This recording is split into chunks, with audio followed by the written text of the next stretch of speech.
Un saludo a todos. Vengo a invitarlos cordialmente al encuentro de escritoras del sureste y a participar en todos los eventos que se llevarán a cabo en la Casa Internacional del Escritor, del 15 al 18 de marzo, en Bacalar, Quintana Roo. Pero todavía no se vayan, pues deseo hablarles un poco acerca de uno de los talleres que serán impartidos en este encuentro. El taller Escribiendo poesía para niños fuera del molde, que se dará, como ya había mencionado, en la Casa Internacional del Escritor, de 11 de la mañana a 1 p.m., el sábado 16 de marzo. Dentro de este taller desarrollaremos los siguientes temas: análisis del mercado literario en México, desarrollo de la temática fuera del molde, práctica de la técnica de escritura lírica del cuento al poema, y haremos también un pequeño repaso de figuras retóricas, de esas que casi no utilizamos o que usamos sin estar muy conscientes de ellas. Pero bueno, aquí hay un montón de temas. ¿Cuál es la relación entre ellos?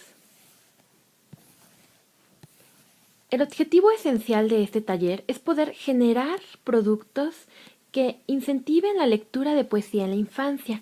Por productos me refiero a poemas, ¿verdad?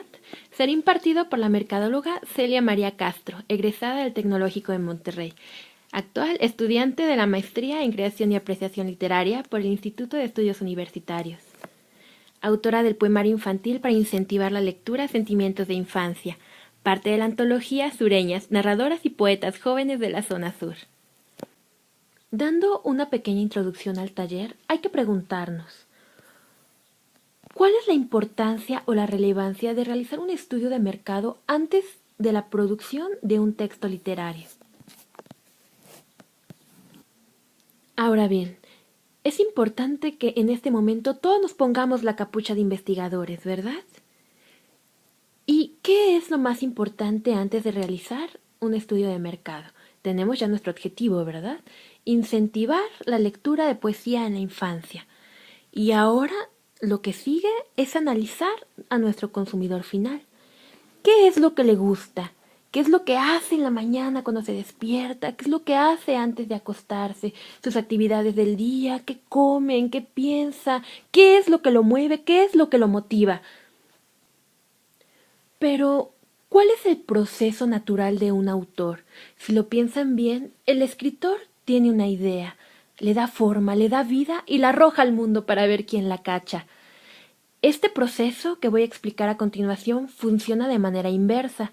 En realidad lo que queremos es analizar las necesidades que tiene en este momento el mercado, porque podemos escribir para nuestros ojos o para los ojos de los demás. Entonces, estimados investigadores, hablemos de nuestro mercado. Y yo les pregunto, ¿cuál es el tamaño del mercado literario infantil y su importancia para el desarrollo editorial?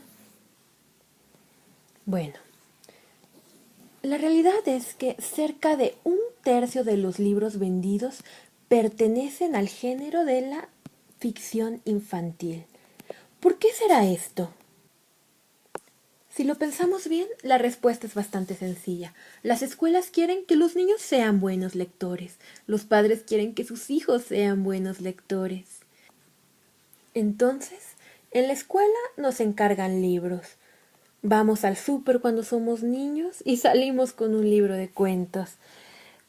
Así que, en realidad, los niños tienen acceso a libros.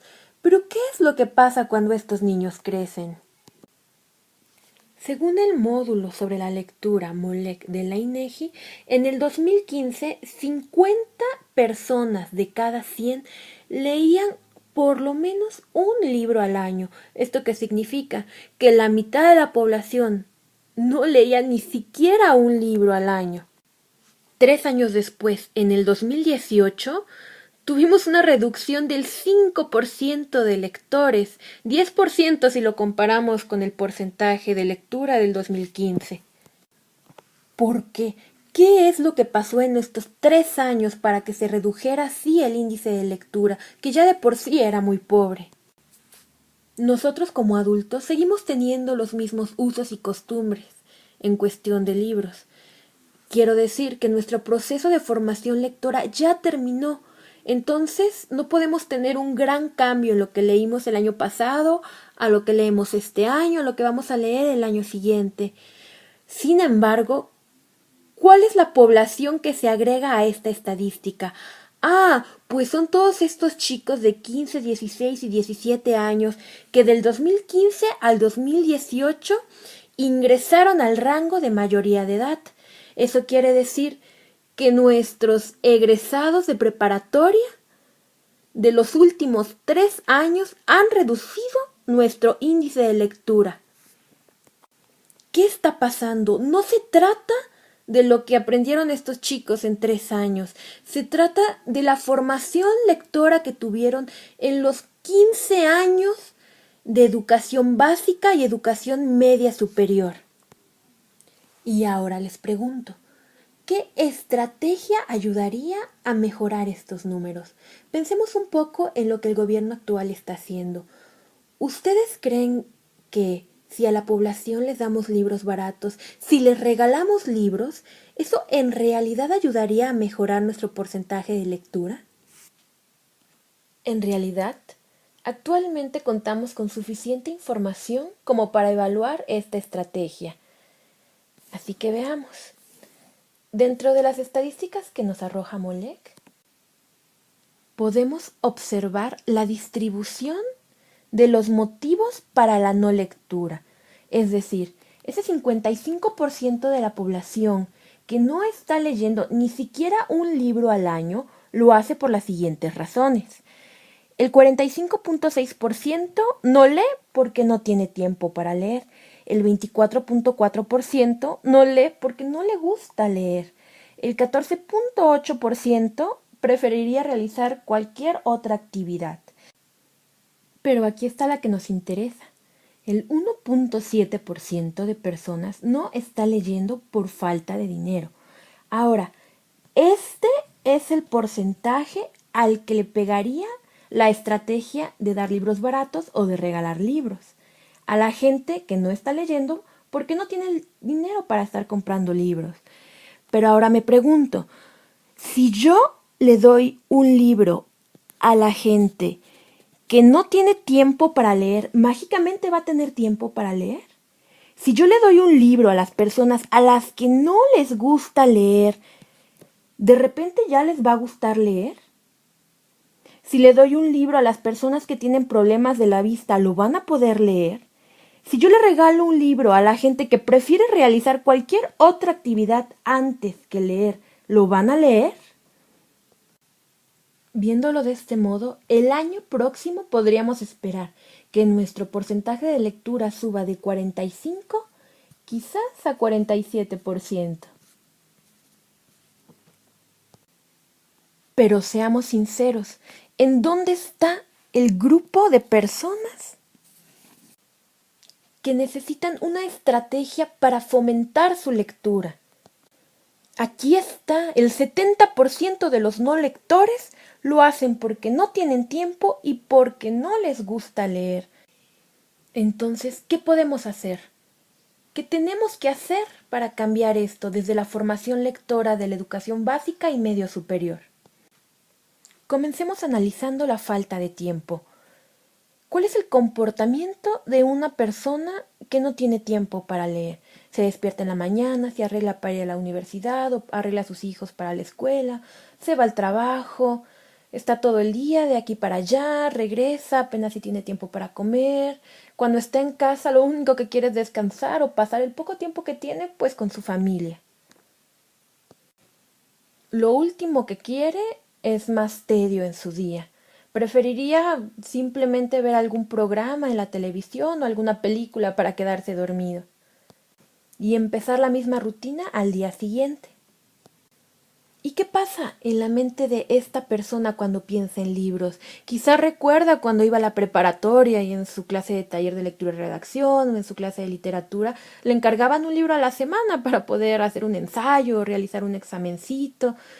Y bueno, quizá tenía que dedicar 1 hora al día para poder terminar el libro al final de la semana. Probablemente ahora ni siquiera cuenta con 1 hora para la lectura. Pero él fue formado con esta idea de que leer toma mucho tiempo.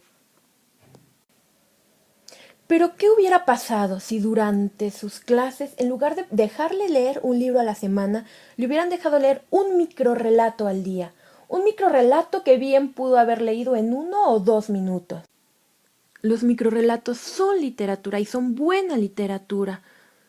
Un personaje vive y muere en un solo párrafo y hay de todo tipo. Hay relatos deportivos, eróticos, de misterio, de terror. ¿Cómo es posible que en un solo párrafo puedas morirte del miedo? Y este formato tiene una característica muy especial, que puedes tomarte unos minutos para leer 1 o 2 y de repente ya acabaste de leer 20. Los libros de microrrelato se consumen de una forma tan pero tan fluida que quizá es lo que necesita nuestra población con falta de tiempo. Continuemos con el porcentaje de personas que no tienen gusto por la lectura. Pero, ¿cómo atacamos la falta de gusto por la lectura? ¿Por qué los chicos pueden disfrutar de otro tipo de arte como el cine, el teatro, la música y la pintura y no disfrutan leer, si la literatura es la madre del arte? Pues ¿de dónde surgen los guiones que se vuelven películas y obras teatrales? ¿De dónde salen las bellas letras de las canciones que más nos gustan? ¿Por qué no pueden disfrutar de la lectura de la misma manera? Y es que desde pequeños a los niños se les impone leer y leen lo que queremos que lean. Y la lectura sigue teniendo un formato plano. ¿Por qué no utilizamos el aprendizaje transversal que ahora está de moda y lanzamos un gancho a otras disciplinas artísticas y tecnológicas para mostrarle a los niños que la literatura no es plana, sino que es la madre del arte y de todo aquello que viven y disfrutan? Que la evaluación para la comprobación lectora no sea un examen o un ensayo, que sea hacer un audiocuento, que sea hacer una obra de teatro, que la evaluación sea hacer una mini película sobre el libro. Unamos fuerzas con los maestros de computación y hagamos animaciones, hagamos audios. Pongamos un tiempo en la escuela para mostrar los videos de las películas que han hecho los chicos en base a los libros que han leído. Movamos la literatura y que los chicos sean los que escojan. Bueno, y hay mucho que decir sobre esto. La verdad que se necesitaría un taller nada más para hablar de cada estrategia por grupo de no lectura. ¿Quieren regalar libros? Pues entonces, ¿por qué no regalamos audiolibros a la gente que no puede leer? Que es un grupo más grande y significativo que la gente que no lee por falta de dinero. Pero regresemos a lo que nos compete.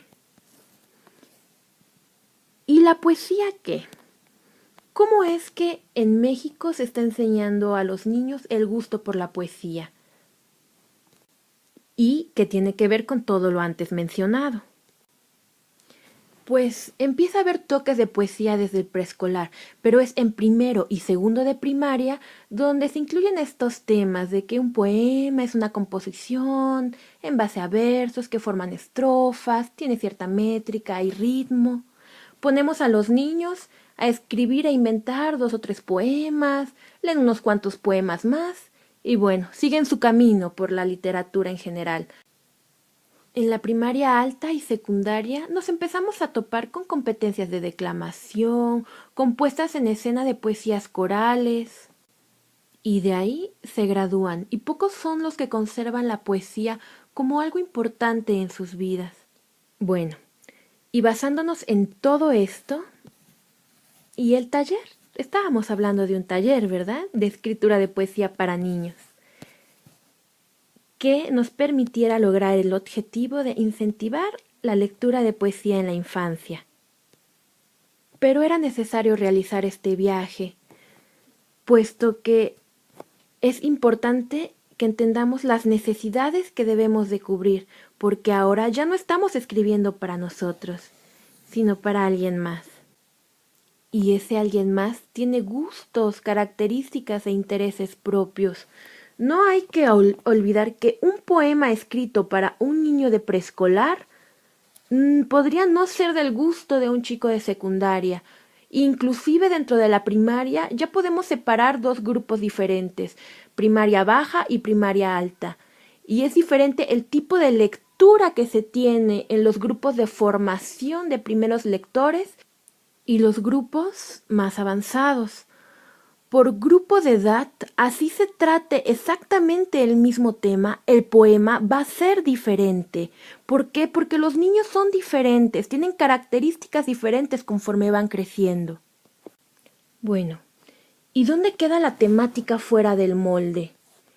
¿Cuál es la importancia de la poesía en la infancia? Recordemos que un poema es un discurso emotivo antes que cualquier otra cosa, es una forma de expresión purísima. Nos gusta pensar que los niños son como una pequeña flor que hay que cuidar de todo lo violento que es el mundo exterior. Pero, ¿cuál es la realidad? Los niños ya pasan por situaciones difíciles, ellos lo ven absolutamente todo, pero no lo pueden expresar de la misma forma en la que nosotros lo hacemos y nosotros no podemos explicarles ciertas circunstancias de la misma manera en la que lo hablamos como adultos. Entonces, la poesía puede ser una herramienta para generar empatía, un medio puro de expresión, no sobre animales, la primavera y la belleza de la naturaleza, sino sobre temas que a los niños también les conciernen, que a ellos también les preocupan. Hay temas y situaciones difíciles que ellos también quisieran poder expresar. El abuso infantil, el divorcio de sus padres, el bullying en la escuela, el rechazo hacia los hermanos menores, la desigualdad, porque hay niños que tienen cosas que yo no puedo tener, la muerte de un ser querido, el cáncer, las enfermedades, hay un montón de cosas. Temas que deberíamos poder tratar y empatizar con ellos, pero siempre desde un filtro infantil, desde el filtro de la infancia. Entonces, utilicemos estos sentimientos para nutrir la temática de nuestra poesía. ¿Por qué no utilizar esas historias que ya de por sí les gustan a los niños? ¿Qué de malo hay en hacer un poema sobre sus caricaturas favoritas? En el taller también haremos uso del microrrelato para formar poemas. ¿Por qué? Porque hay que impulsar el uso de este formato simplemente porque lo necesitamos. Nuestro mercado lo necesita. Y claro, ¿cómo podemos hacer un buen poema si no utilizamos todos esos recursos con los que el quehacer poético cuenta? ¿Por qué? Porque un poema para niños debe ser infantil, pero no tiene por qué ser simple. Y hay un montón de figuras retóricas que a veces no utilizamos en la escritura de poesía infantil, porque podrían parecer complicadas, pero en realidad no lo son. El hiperbatón, los retruécanos, los quiaísmos, la metonimia, el sinecdoque, la nadiplosis, el calambur. Ya parece que estoy inventando palabras, pero en realidad no. Pareciese que necesitamos una eternidad para poder explicar todo esto, pero en realidad la mayoría se va a explicar dentro del taller práctico. Así que no duden que 2 horas son más que suficientes para manejar las bases de toda esta temática. Bueno, y yo creo que con esto me despido porque me he extendido muchísimo. Así que los dejo con algunas recomendaciones de libros de poesía para niños. Por ejemplo, Lo que no sabe Pupeta, escrito por Javier Mardel. Es un libro que habla sobre el tema de la discapacidad, pero a través de la vida de una perrita invidente. Es un libro precioso y es un claro ejemplo de todo esto que les acabo de explicar. Me despido nuevamente invitándolos al encuentro de escritoras del sureste. El día 16 de marzo a las 6 de la tarde se llevará a cabo la presentación del libro Sureñas, proyecto editorial apoyado por el Fondo Regional para la Cultura y las Artes de la Zona Sur y por las diferentes secretarías de cultura. Cabe mencionar que el viernes 15 de marzo y sábado 17, después de las 7 de la tarde, habrá un encuentro cara a cara con las escritoras, donde nos compartirán algunos de sus libros, se podrán comprar, habrá lecturas y bueno, un acercamiento a todas estas mujeres escritoras. Y bueno, hay un poco de todo tipo. Desde la que publicó su primer libro a los 18 años de edad, mujeres que se dedican al trabajo editorial de lleno, a impartir talleres, al fomento de la literatura, algunas que tienen 3 o 4 libros publicados, chicas que han compartido su talento artístico en otros países. Un poco de todo.